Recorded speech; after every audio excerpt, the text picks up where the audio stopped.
So Ford would have you believe that they don't make cars anymore because, well, at least that's what they told us about 5 years ago. But the fact is that's not quite true.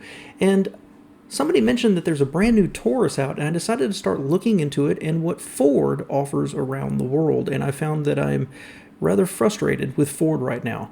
Welcome back to All Cars, y'all. I am John, and back in 2018, Ford kind of shocked everybody by saying they were no longer going to be making cars except for the Mustang. Now, specifically, this is for the American market, and that's easy to forget.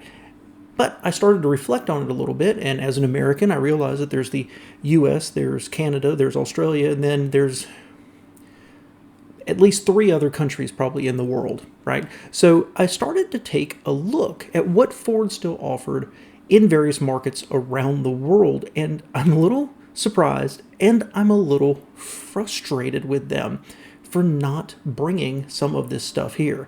So let's take a look at what Ford offers in various markets around the world. All right, so what I did was pull up a variety of different nations' Ford sites, and some of them I'm not showing here because they don't have anything like the French site. They don't have any cars. And one of the first ones I checked was Brazil. They're a huge market down in South America. So if we go to Ford of Brazil here, click on Vehículos, Maverick Ranger, F-150, commercial, SUVs, performance. There's your Mustang. So they don't have any cars in Brazil, just like in America. Very similar lineup. Next, decided to check the UK, and also checked South Africa along the way. Ford withdrew from India, so they only have a support site there. So if you go to Ford, this is Ford UK, and there's the home page. You can go to vehicles and cars. They have one. To my surprise, they still offer the Fiesta. And the other one they mentioned is the EcoSport. If you scroll down here, Focus. They've got the Focus here too. They've got the Puma, which I think is pretty cool looking. But let's click on this real quick. Let's look at the Fiesta. Now, I don't really regret that the Fiesta is not in America anymore. I liked it. I thought it was a pretty cool car, but when you compared it with some of the Honda and Toyota offerings, it was never as flexible, never as nice. The engine was okay. Overall, just the transmission engine setup wasn't that great for most people. It didn't sell terribly well, and ultimately Honda left the super mini market here in the US. So I'm not surprised this one isn't here. But to kind of look through these pictures, it looks like a refresh of what they offered before. See if I can find an interior picture here real quick. That's not great. Okay, so I can't find an interior, can't find a gallery. That's interesting. Well, anyway, I guess what I wanted to say is it looks like a refresh of a previous generation, and I'm going to come back to that topic in a minute. So after this, I checked, again, France. They didn't have any cars there, and so I ended up over here at Germany. I don't read German, but this is an easy language, and sure enough, they've got the Fiesta, the EcoSport, and the Focus. So let's take a look at it here real quick. Let's click on the Focus this time. That's a cool looking station wagon, I'd like to say, is that it looks like a refresh of the previous generation. Give it a second. All these electrons have to come from Germany. And by the way, big shout out to my UK, French, German, Spanish viewers. I appreciate you being here. So looking at the interior, looks quite a bit different than the last Focus I saw. But yeah, again, kind of feels like a refresh of what they offered before. So I have a strong suspicion here that what Ford has done is not stop selling these cars in markets where they still remain very popular or where that category is very popular. They're already producing them, they're already selling them, and so they've been able to invest relatively minor amounts of money in freshening them up without investing in all new platforms. It's interesting that, like in France, they didn't offer cars, for example, but they offer them in the UK and in Germany. So they're still investing, but this feels like leftovers to me. Now, if you are from the UK or Germany or Europe, and please feel free to correct me if I'm wrong. Let me know in the comments below, because I don't really follow your markets very closely and what Ford's product strategy is. But that's kind of my feel is it didn't hurt them to keep selling it. because it wasn't taking a big investment from them. That kind of hurts me a little bit because the Fusion sold very well here in America, and it's a very, very good car. One of the first reviews I ever did was on the Fusion, and we have one in the family, and it's a great little car. It was still selling well, but they canceled it. I guess they needed that space to go make something that was going to make a little bit more profit per unit, but it still bothers me. They just gave up to the Camry and the Accord. So next I decided, because I knew the answer here, I went over to Ford of China, and sure enough, right there. So I'm going to assume this is vehicles, a bunch of different SUVs, but let's look at this one real quick. Okay. There's a little car. What is this? Doesn't say a name. So they're offering something here, something in the Focus size, it looks like.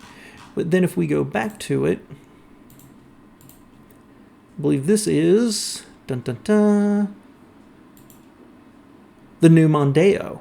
Now the Mondeo is the size of the Fusion, right? And so they have continued to sell this car, continued to invest this car. And specifically, if I go back here, this is an all-new Ford Mondeo. So they are still investing in cars, not just sport utilities. They're investing in all-new cars for the Chinese market. So the argument here would be, if they've got the capacity and the resources to develop an all-new one and produce it in China, how is there not a market for this to come here to America? Even if they only exported 80 or 100, 120,000 a year, there's still a market for this in America. And again, I'd like to point out what really burns me up about this is that Ford has this platform. They've got the Fusion, and they're using it as the basis for a Lincoln car in China, which looks fantastic. It's called the Lincoln Z. I'll talk more about that here in a minute. But then the last thing is that, okay, China is a huge market, and maybe they sell so many over there, their manufacturing is maxed out. Well, let's hop over here to Ford, Saudi Arabia, I believe. And what do they have? Well, there it is, right there. Explore Taurus.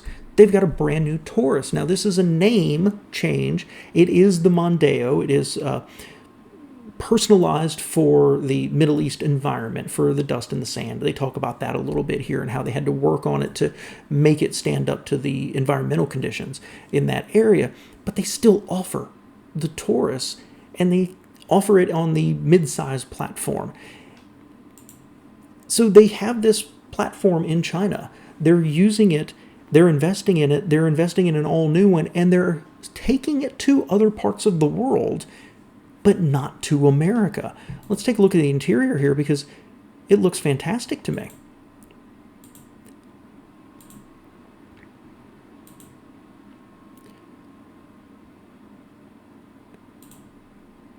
Again, I think this looks really good, and they don't bring it here to America. So let's look what they got here. 232 horsepower from a 2.0 EcoBoost, and I don't know how many 388 newton meters is.